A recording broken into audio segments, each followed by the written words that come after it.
El Señor esté con ustedes. Sabemos que la región costera estuvo bastante influencia egipcia y que incluso eso ayudó a que resistieran a la llegada de los israelitas. Pero ya hacia tiempo de Tutmosis III, hacia el 1479-1426, por primera vez se habla de los Hapiru, que eran unos mercenarios que atacaban varias ciudades cananeas e incluso algunos llevan nombres amorreos. Tras la muerte de Amenhotep III, hubo Hapirus que ayudaron en las revueltas de Asiru, un hombre que dominaba en el valle de Damasco, en esta zona acá de Siria, que intervenían también en favor de Akisi de Cadna, cerca de Hamad, un poco más al norte, y que en tiempos de Akenatón provocaban disturbios en Gebal, es decir, en Biblos, y en fin, que en Sidón también los Hapiru dominaban esa ciudad, pese a que allí el rey era Sinrida. Se habla del faraón Horemheb, que hacia 1323-1295 combatía a los pastores Shashu que merodeaban por Transjordania. Y luego el rey asirio Arik-Den-Ili, hacia el 1301-1292, fue combatiendo a los arameos y cananeos norteños. Entonces, ya al someter Carquemish, los asirios fueron interviniendo en el norte de Siria y fueron llegando a Canaán. Incluso Salmanasar I alcanzó Canaán, pero Tukulti-Ninurta no avanzó, mientras que Tiglat-Pileser hacia 1115 y 1077 sometió a arameos del norte de Siria, Damasco y las ciudades fenicias de Biblos, Sidón, Tiro y Arvad. Pero recordemos que para esta fecha entran los pueblos del mar, los filisteos, y empiezan a provocar muchos cambios, ¿no? Aquí entonces se empieza a notar que empiezan a diferenciarse los israelitas de los cananeos. Los israelitas llegan ya con una tradición de unos antepasados que nosotros llamamos los patriarcas, como Abraham, Isaac y Jacob, y también con la experiencia del éxodo, sobre todo de Abraham y Josué. Y algo que destaca el profesor Gancho es que los pueblos cananeos, por ejemplo, no conocían un tabernáculo ni un arca de la alianza. No se ha encontrado entre ellos nada parecido, solamente entre los árabes beduinos preislámicos se encuentra testimonio de un arca de la alianza, o incluso en Egipto, donde se usaban arcas rectangulares en los templos de los dioses. Es decir, esto muestra que los israelitas tenían algo de experiencia egipcia, venían de entonces de afuera, ¿no? Otra cosa que muestra la diferencia entre los cananeos y los israelitas es lo que dice Éxodo 2, 23, 25, de que Dios escuchaba el clamor de su pueblo.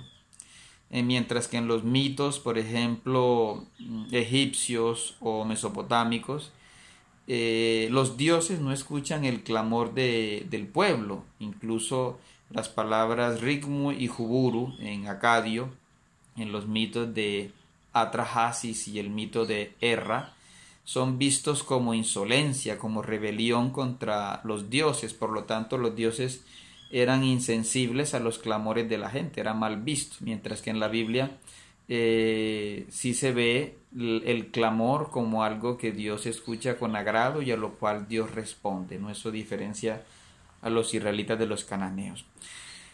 Miramos un poco todo el estudio religioso que hace el libro de Carleton Booth, La religión de Canaán, un texto bastante antiguo, pero tiene bastantes citas, y nos explica que, por ejemplo, entre los cananeos de Transjordania, en lo que aquí llamamos Basán, Galaad, pues hay muchos monolitos o cromlech, son rocas circulares o dólmenes rocas cuadradas, en fin, pero también hay eso en el Sinaí, más al sur de esta parte de Edom, ¿sí? Lo que muestra, por ejemplo, en Geser y en Megiddo, además, de que había culto en cavernas, en cisternas, con amuletos fálicos, en fin. También sabemos que había eh, culto a los Baales eran los dioses cananeos de cada ciudad prácticamente. Eran adorados en manantiales. Uno entiende eso porque esta zona hay bastante desierto, bastante estepa. Y Primera de Reyes 1:9 apunta a que también los manantiales eran lugares, por ejemplo, de ceremonias, de coronación. Ahí se coronó Adonías y Salomón. Había también árboles sagrados como el terebinto, y varios lugares llevan nombres asociados al dios El. Recordemos que la palabra Israel pues tiene relación con ese nombre que se le daba al principal dios cananeo, pero era un dios visto como lejano, mientras que los israelitas el nombre de este dios lo asociaron a Yahvé, ¿sí? Encontramos lugares como Elá o Alón, ¿sí? Que se refieren a este dios principal, pero ya lo relacionan con Yahvé, ¿no? Encontramos lugares donde había santuarios sagrados, según este artículo de Carleton Booth. Hay al menos 11 santuarios donde había terebintos sagrados, ¿no? Como Betel, Berelín, Elín, Elón. Todos llevan ese nombre El, que está asociado al terebinto y también a ese dios principal de los cananeos, pero que también los israelitas aplicaron ese nombre a Dios, ¿no? Una cosa que rechazaron los israelitas fue el tema de los mashevas o pilares, porque estaban asociados sobre todo a la diosa de la fertilidad Astarte. Los cananeos también asociaban los baales, los dioses, a las colinas, ¿sí? A esos lugares los llamaban los Bamá. Y al menos en el Antiguo Testamento se nombran 32 colinas sagradas, como Bamat Baal, que significa colina de Baal, eso está en Segunda de Reyes 16:4. Geba, que significa colina, y está en Segunda de Reyes 23:8.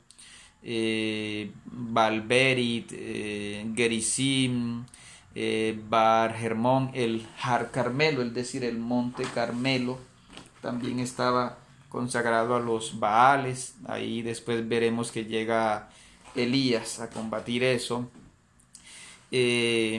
Carleton Booth también nos habla de que había al menos 5 clases de rocas sagradas entre los fenicios, como eran las shur o roca, que debían ser natural o portátiles. Hay una ciudad de hecho que se llama Bet-Sur. Como segundo, los mashevas o pilares, que ya nombrábamos y que estaban cerca de santuarios y árboles sagrados, como en el Carmelo, en la cueva de Raquel, en Siquem. Como tercero, los Heben o piedra, que eran piedras en bruto y que se usaban como altares, por ejemplo, en Bet-Shemesh, según lo que nos dice Primera de Samuel 6:15, en Eben Ezer, en Eben Bohan, en Enrogel, en Gabaón, como se ve en Segunda de Samuel 28. Y bueno, también entre los árabes vemos que hay una piedra sagrada, ¿no? Como es la que da origen al santuario de la Meca. Pero entre los israelitas también tenemos el Mizbeach o altar de sacrificio sangriento, que casi siempre es de roca. Como cuarta forma de piedra sagrada está el gal o cúmulo, un montón, donde no podía construirse un pilar, pero había un cúmulo, ¿no? Como en la ciudad de Jai, en Ramos de Galilea.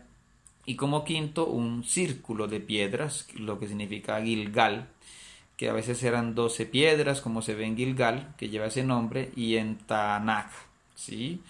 Entonces, esto también lo vemos en otros lugares como en Arabia.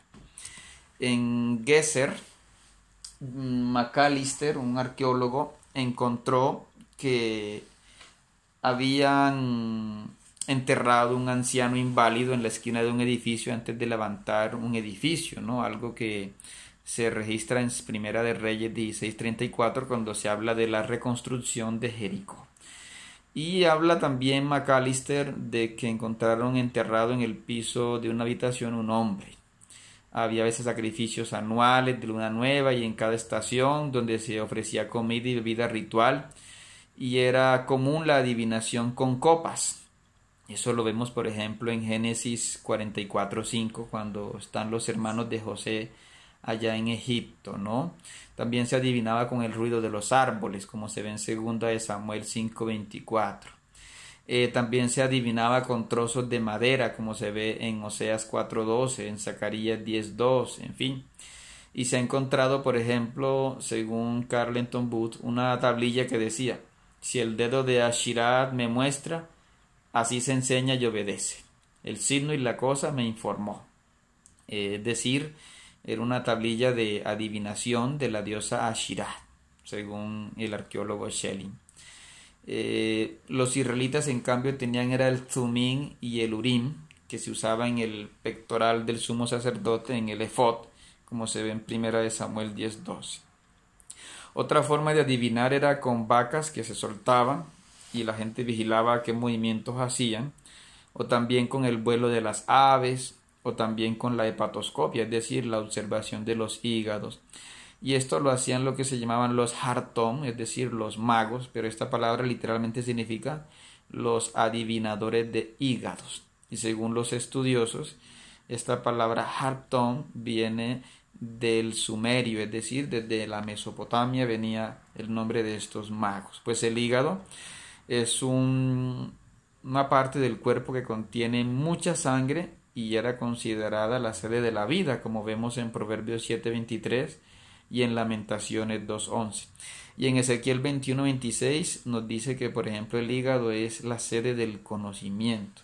Entonces vemos todo el significado que tiene el hígado entre los cananeos, pero también entre los israelitas, ¿no? Más adelante entonces continuamos explicando quiénes eran las personas sagradas para los cananeos.